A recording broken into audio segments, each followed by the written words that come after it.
How to fix Pokemon Go, make a new friend not working. Hello everybody and welcome to this video where I'm going to show you exactly how to fix Pokemon Go, make a new friend not working, but make sure that you watch this until the very end so that you don't make any mistakes in this process.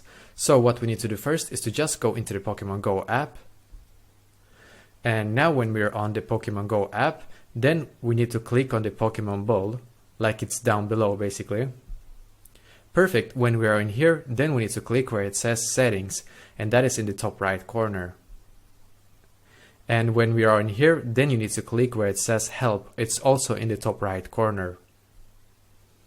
Perfect, now we need to scroll down, and then click where it says friends, gifting and trading.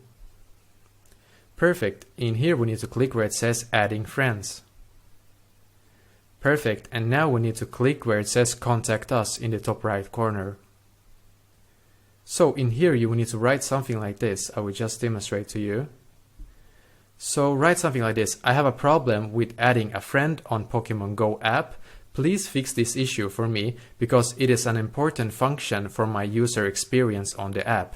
Just write something like this. It does not have to be exactly like this, but as long as you explain to them that this is an important function for you basically, and then click on send. After that you have explained that this is a very important issue for you, then you will need to wait for a human to respond back to you, and hopefully after that the issue will be solved for you. Let me know in the comments below if you have any questions and I will do my very best to try to help you. And also don't forget to leave a like on this video and subscribe to my channel because I'm doing a lot of helpful videos constantly that might be very useful to you. Thank you very much for watching and I wish you a great day.